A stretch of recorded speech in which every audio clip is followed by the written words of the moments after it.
Now we have the last category, substance related and addictive disorders. These disorders include problems associated with the use and abuse of alcohol, cocaine, tobacco and opioids among others, which alter the way people think, feel and behave. Simply किसी भी एक substance को बहुत ज़्यादा amounts में लेना is abuse of that substance. ठीक है. जो भी सब्सटेंस एडिक्टिव होते हैं, चाहे अल्कोहल हो, चाहे हेरोइन हो, चाहे कोकेन हो, ओपियोइड्स हो, कुछ भी हो, यूजुअली अगर आप अब्यूज़ करते हो यानी कि बहुत ज़्यादा अमाउंट्स में लेते हो तो after some time tolerance develop हो जाता है.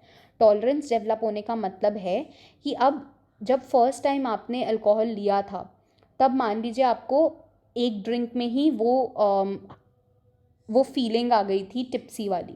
But now to have the same feeling और have the same high you need more amount of that substance. This is known as development of tolerance of that substance. कि अब आपको ज़्यादा amount में वो सब्सटेंस चाहिए होता है to feel the same way, to have the same feeling. Drinking large amounts of alcohol, which is alcohol abuse, that results in increased tolerance, which is needing greater amount to feel similar effects and symptoms of withdrawal when not drinking. जब नहीं P पा रहे हो तो withdrawal के symptoms हो रहे हैं. यूजुअली अल्कोहल के जितने भी बेवरेजेस होते हैं उनमें इथाइल अल्कोहल प्रेजेंट होता है जो आपकी ब्लड स्ट्रीम में मिक्स हो जाता है एंड उसकी वजह से थोड़ा सा डिप्रेस्ड इफेक्ट होता है और आपकी फंक्शनिंग स्लो डाउन हो जाती है. यूजुअली अल्कोहल से आपका जजमेंट कम हो जाता है, आप प्रॉपरली डिसीजन मेकिंग नहीं कर पाते हो. मेमोरी और स्पीच में भी प्रॉब्लम्स हो जाती हैं. आप भूल जाते हो कि जब आप नशे में थे तब क्या हुआ था. स्पीच में भी उस टाइम ढंग से हो सकता है बोल भी ना पाओ. Alcohol also makes you feel emotional, it makes you loud and aggressive also. कई बार मोटर डिफ़िकल्टीज़ भी हो जाती हैं.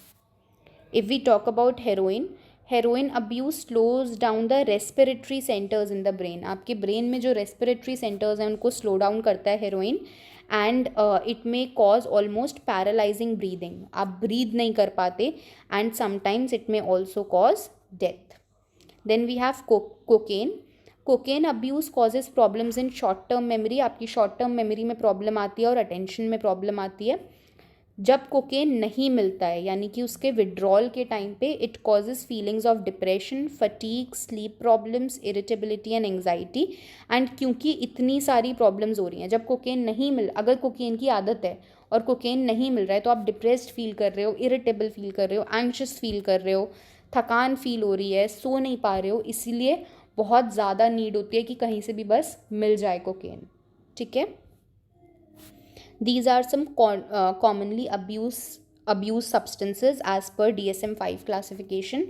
There is alcohol, there are stimulants जिसमें आपका कोकेन आता है. Then there is caffeine which includes obviously coffee, tea, caffeinated soda, analgesics, chocolate, cocoa, etc. There are cannabis substances जिसमें आपका marijuana या भांग आता है. देन hallucinogens होते हैं like LSDs, mescaline. There are some inhalants जिनको इन्हेल करके आप लेते हो.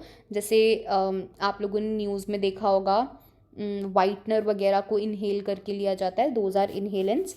These include gasoline, glue, paint thinner, spray paints etcetera. See correction fluid, sprays etcetera.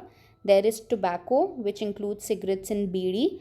Opioids होते हैं जिसमें आपका morphine, heroin, cough syrups, pain killers आते हैं.